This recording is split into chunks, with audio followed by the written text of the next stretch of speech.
You know that annoying feeling that hospitals at night seem to exist in a parallel dimension?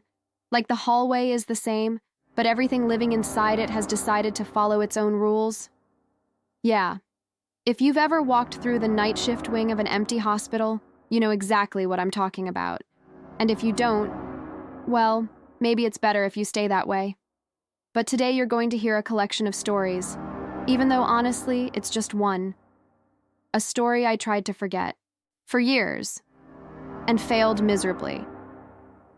And hey, if you have any bizarre, strange, uncomfortable story, hospital, highway, old house, suspicious coworker, or even that neighbor who stares at your gate way too much, send it to us. Our editorial criteria here is simple.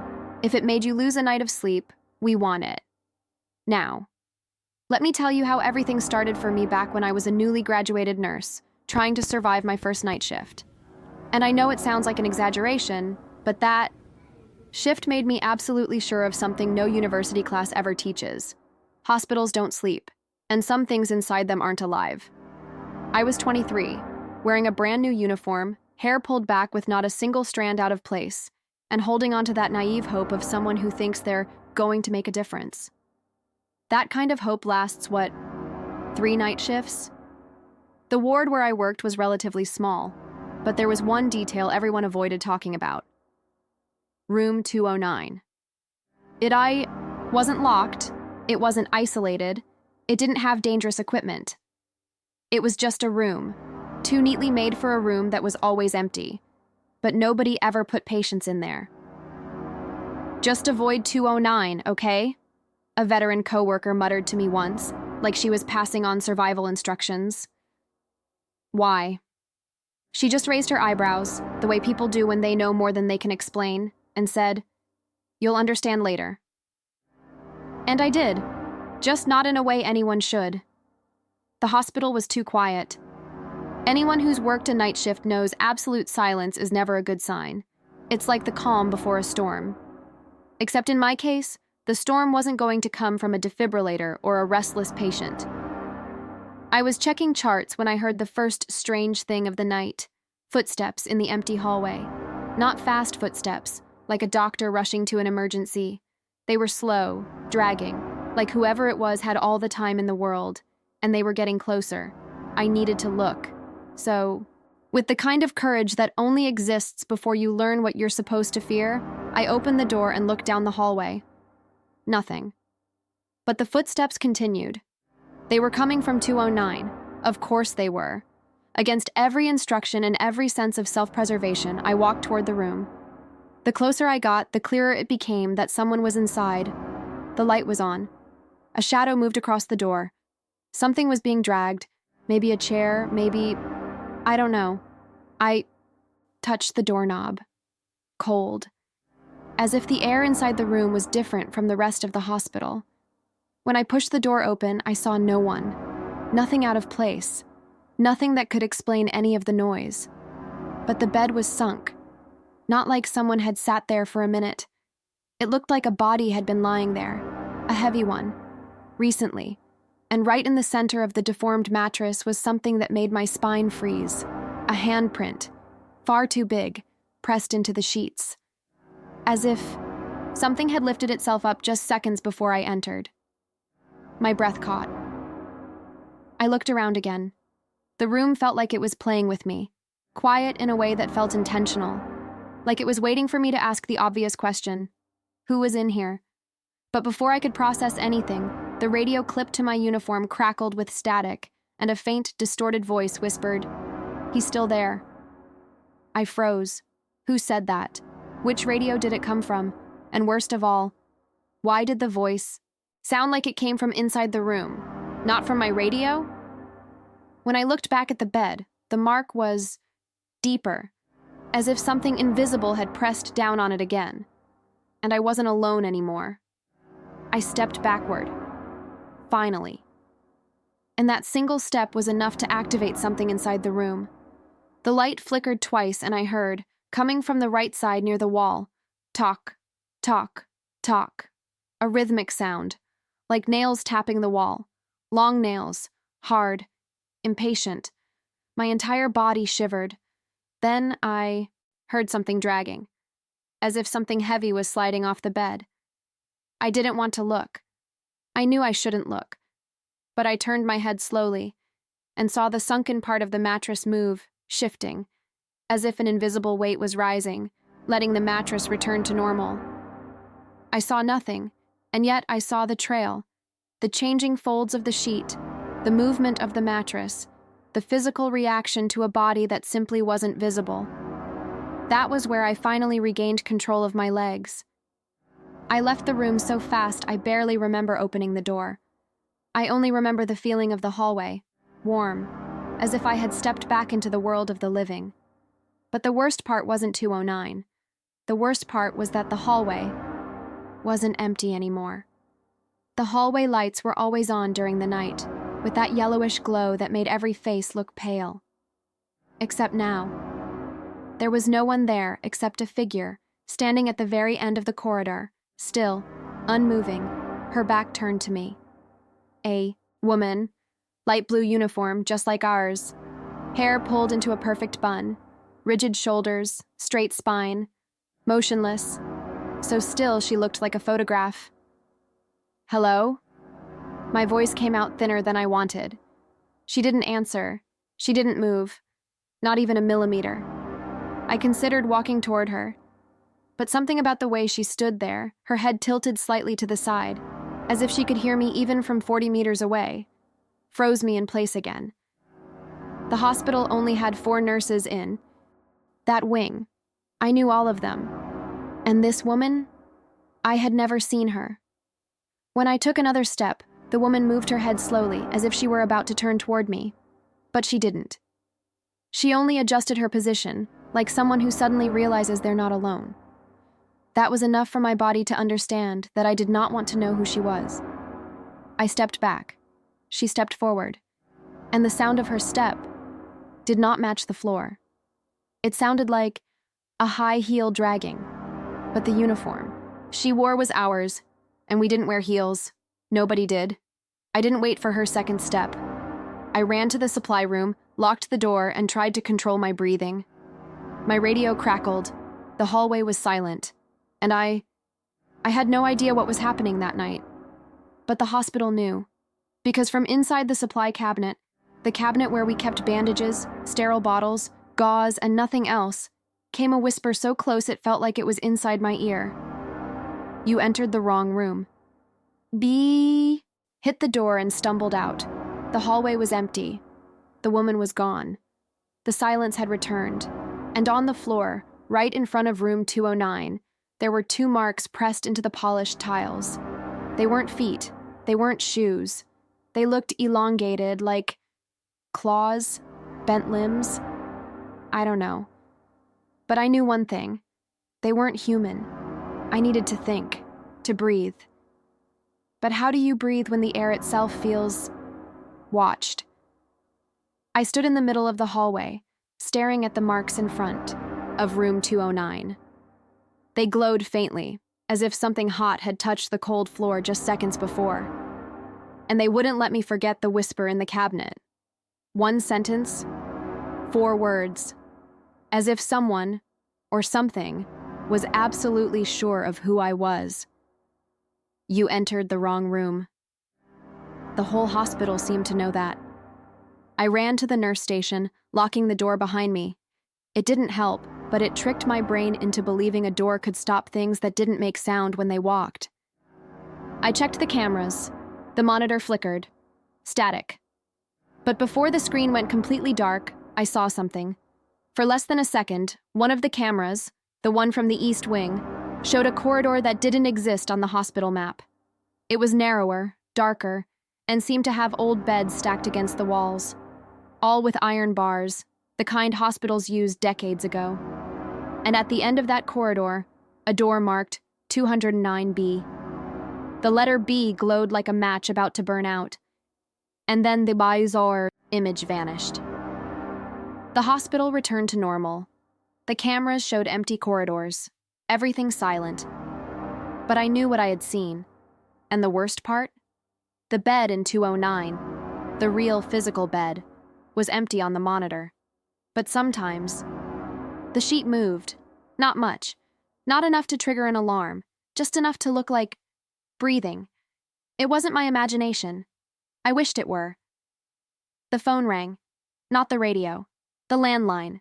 The one that only rings for code blue, code red, or internal calls. I looked at the screen. No number, no ID, no origin, just a single dash. I let it ring 3 times. 4, 5. But the more it rang, the closer the sound seemed to get, as if each ring echoed inside my chest. I answered. Northern Wing Nursing Station. Ingrid speaking. Silence. I almost repeated myself, but then a voice cut through my own breathing. Low, raspy, like someone speaking with lungs full of water. You need to go down. I froze. Who is this? The floor is open. What floor? The answer came like the person was pressed against the line, whispering directly into my ear. The floor between floors. It called you. The call ended. I stood there, not moving a single muscle, not blinking, not thinking. The hospital has 3 floors. Basement, ground level, upper wing. That's it. There is no floor between floors. There shouldn't be. But when I looked down the hallway, the same one where I'd seen the woman standing moments earlier, I saw the elevator door open, by itself. And the panel indicated a non-existent floor, 1-1. The hospital didn't have that, never did, but the elevator was waiting, as if it knew the call had come, as if it were calling me. I wanted to run the other way.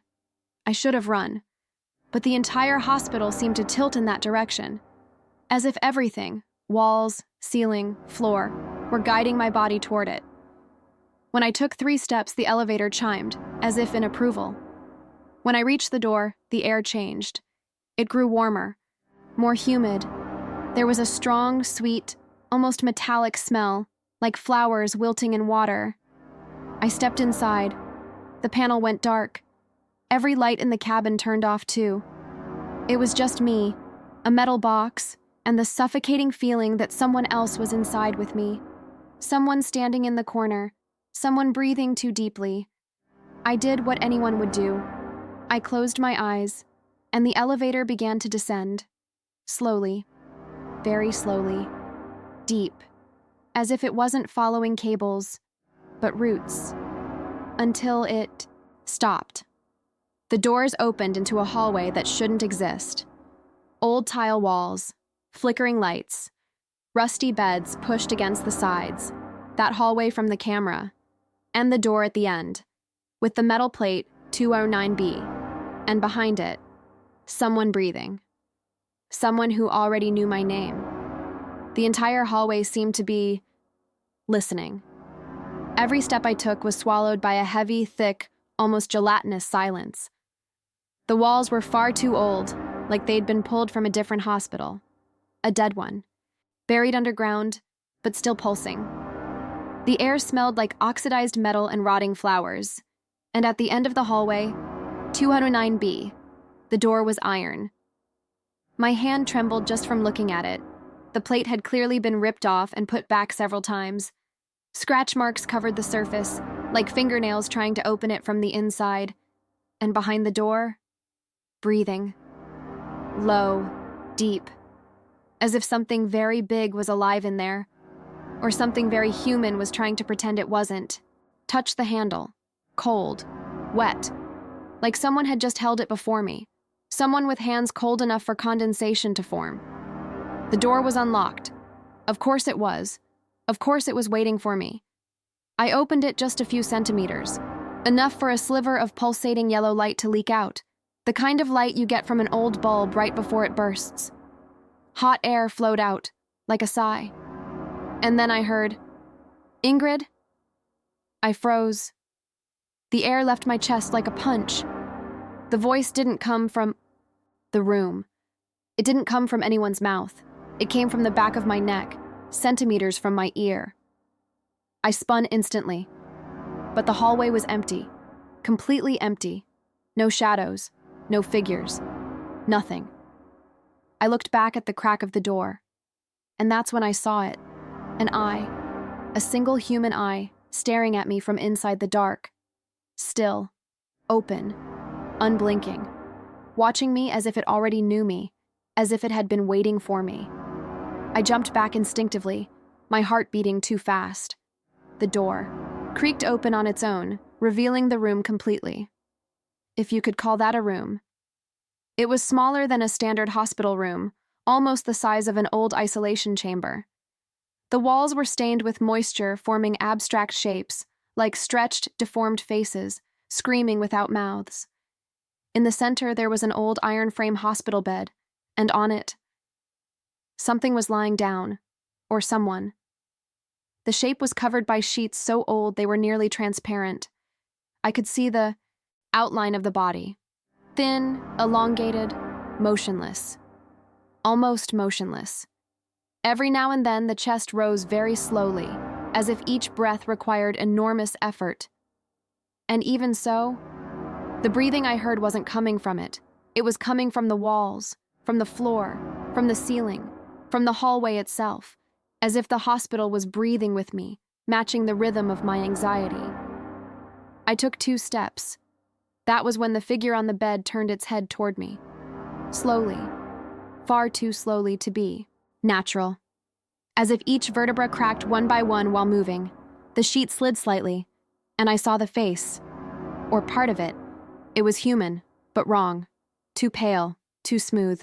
No eyebrows, no marks, like it had been molded recently. And the eyes. God, the eyes were identical to mine. Identical. The figure's mouth opened. No sound at first, just movement. And then, as if someone had turned on a microphone inside my skull, I heard, "You took your time, Ingrid." I froze. It was my voice. The same tone. The same breathing. The same pauses between words. My voice coming from someone else, or something else. I stepped back. He, she, it raised a thin, weak, almost translucent hand and pointed at me, with my own finger. I returned to the place that created me. The floor trembled slightly, and the air grew warmer.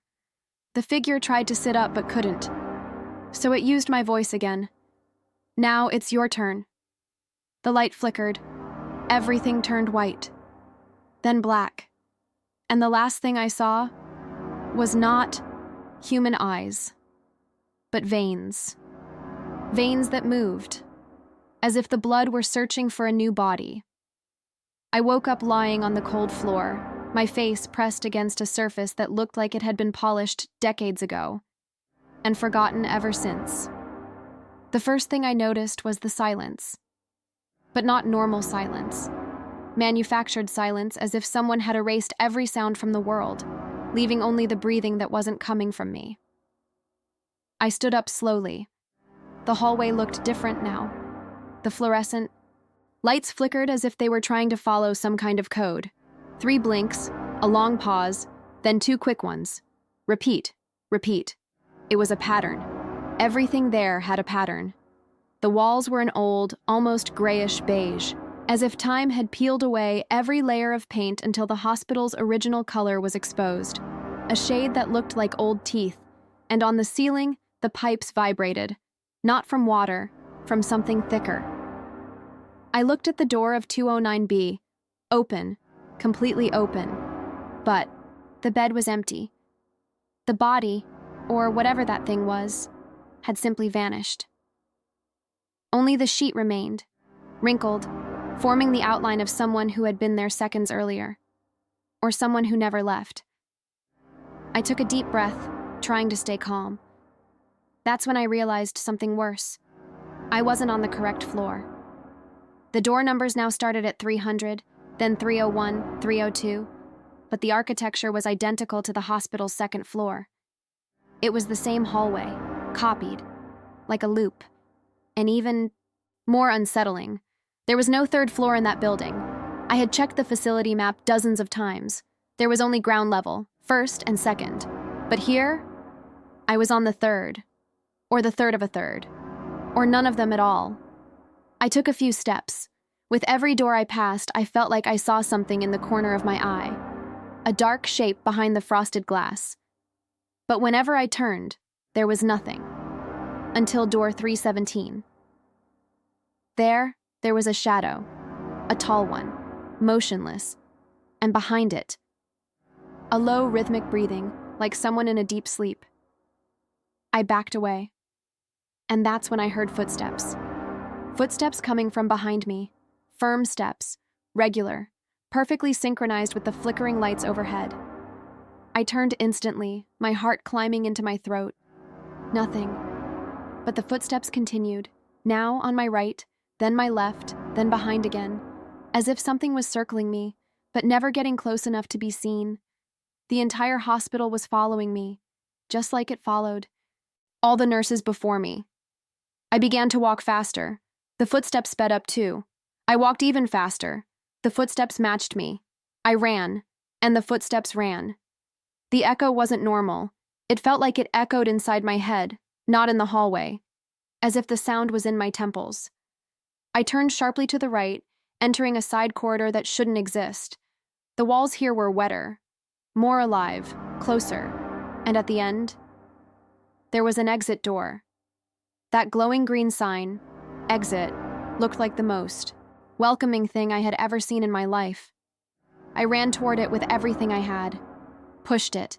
The door didn't open, didn't move, not a centimeter. Behind me, the footsteps stopped completely. The sound died as if someone had unplugged the hospital from the wall. And then, the exit sign flickered, once, twice, 3 times, and went out. The corridor sank into total darkness. I could feel the presence behind me. Not 1, not 2, but many. Multiple breaths, soft noises, muscles contracting, skin dragging across the floor, bodies that shouldn't exist. And then, right behind my ear, so close my hair lifted, a familiar voice whispered, "We told you not to come down here, Ingrid." My spine froze. That voice belonged to a nurse who had disappeared during last week's shift. She was dead. Everyone knew it, even if no one ever found the body. And now, she was behind me. I clenched my teeth, shut my eyes, and pushed the door again with all the strength I had. Nothing. Then, for the first time that night, the hospital spoke to me. Not with her voice, not with mine, but with the voice of something above both of us. "You're not done seeing yet." The darkness moved. Something touched the back of my neck, something cold, something with too many fingers, and the door behind me opened on its own to the 4th floor, which also doesn't exist. When I finally managed to get out of that corridor, or whatever it was, I no longer knew how much time had passed. Hours, days, and an entire shift? Or maybe I was still down there running, trapped on the floor the map insists on pretending doesn't exist. The truth is, after that night, the hospital never felt the same. The doors creak in sync with my breathing. The lights flicker like they're trying to warn me. And sometimes, when I'm alone in an empty ward, I hear those footsteps, slow, coordinated, matching my exact rhythm. The other nurses think I'm stressed. The doctors say it's fatigue. HR says it's night shift. Overload. But every time I pass by room 209B, I see it. In the window's reflection, in the distance, behind me. A tall shadow, motionless, watching, waiting. And the voice of the nurse who disappeared, that same voice that whispered in the dark, comes back sometimes when I'm washing my hands. "It's not you who's stuck to the hospital, Ingrid. It's the hospital that's stuck to you." Since then, I've learned one thing. Some hospitals don't take care of people. They only collect the ones who never manage to leave. And if one day you work a night shift in a place that swears it only has 2 floors, count the doors, count the windows, count the footsteps behind you, and never open a door that shouldn't exist. Because if it opens by itself, it's not for you to leave. It's for something to finally come in. See you in the next story.